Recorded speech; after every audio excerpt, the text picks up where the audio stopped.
শহীদ ওসমান হাদির খুনিদের দ্রুত গ্রেপ্তার ও বিচারের দাবিতে শাহবাগী ইনকিলাব মঞ্চের অবস্থান কর্মসূচি চলছে।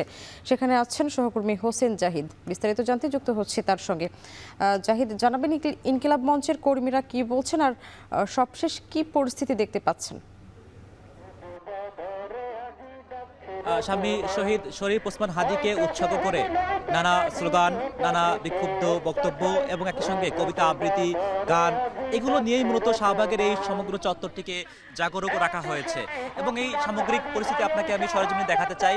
এখানে যদিও গতকাল থেকেই মূলত এখানে জনসমাগম, ছাত্র জনতা অবস্থান নিয়েছিলেন এবং এখনো এই রাত গড়িয়েছে, তীব্র কুয়াশা ভেদ করেও এখানে মূলত ছাত্র জনতা অবস্থান জারি রেখেছেন এবং তারা বলছেন শহীদ শরীফ ওসমান হাদি হত্যাকাণ্ডের সঙ্গে যে সকল খুনিরা জড়িত তাদের গ্রেপ্তার এবং বিচার এই দুটোকে কার্যকর করার যে সকল দৃশ্যমান পদক্ষেপ এখনো পর্যন্ত সরকারের কাছ থেকে দৃশ্যমান কোনো পদক্ষেপ তারা দেখতে পাননি। কাজেই সেটিকে দৃশ্যমান অবস্থায় না দেখা পর্যন্ত তারা এই শাহবাগ ছাড়বেন না বলে এমন হুঁশিয়ারি যেমন দিচ্ছেন, একই সঙ্গে তারা কিন্তু এমন দাবিও জানিয়েছেন যে সরকারের পক্ষ থেকে কোনো না কোনো উপদেষ্টা এখানে এসে সরকারের গৃহীত পদক্ষেপগুলো সেগুলো এখানে তুলে ধরতে হবে এবং তার আগ পর্যন্ত তারা আসলে এই সড়ক ছাড়বেন না। যদিও আগামীকাল আরও দুইটি ঘটনা এই শাহবাগের আশপাশে আছে, বিশেষ করে শহীদ শরীফ ওসমান হাদির কবর জিয়ারতের জন্য তারেক রহমান আসবেন এই প্রাঙ্গণ দিয়েই।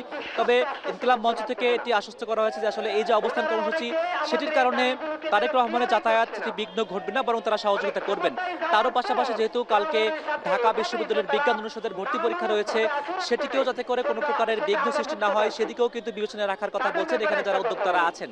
এবং এখানে মূলত কারা অংশ নিয়েছেন, এখানে আমরা যেমন দেখছি শিক্ষার্থীরা আছেন, সাবেক শিক্ষার্থীরা আছেন, বিভিন্ন শ্রেণী পেশার মানুষ মূলত এখানে অংশ নিয়েছেন এবং কচিকাচারা তারাও কিন্তু স্বাচ্ছন্দ্যে তারা এখানে স্বতঃস্ফূর্তভাবে অংশগ্রহণ করেছেন। কেউ কেউ হয়তোবা কবিতা আবৃত্তি করছেন, কেউ কেউ হয়তোবা স্মৃতিচারণ করছেন, কেউ কেউ হয়তোবা বিপ্লবী স্লোগানে, বিপ্লবী সঙ্গীতের মাধ্যমে এই যে তাদের অবস্থান কর্মসূচি সেটিকে কিন্তু তারা জাগরুক রেখেছেন।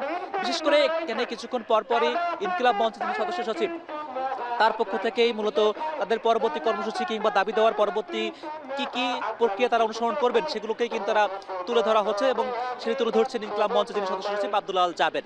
এর পাশাপাশি যেহেতু আমরা একটি গুঞ্জন শুনছিলাম যে সরকারের পক্ষ থেকে কয়েকজন উপদেষ্টা এখানে আসার কথা রয়েছে, যদিও আমরা এখনো পর্যন্ত নিশ্চিত নই তারা আসবেন কিনা, তবে তাদের আসা না আসার উপরে কিন্তু তাদের আসলে এই অবস্থান কর্মসূচি নির্ভর করছে না, বরং তারা গ্রেপ্তার এবং বিচার সে সকল খুনিদের সেই গ্রেপ্তার বিচারের পরেই মূলত তারা ঘরে ফিরবেন এমন হুঁশিয়ারি কিন্তু শাহবাগ থেকে আমরা শুনতে পাচ্ছি। শাম্মী,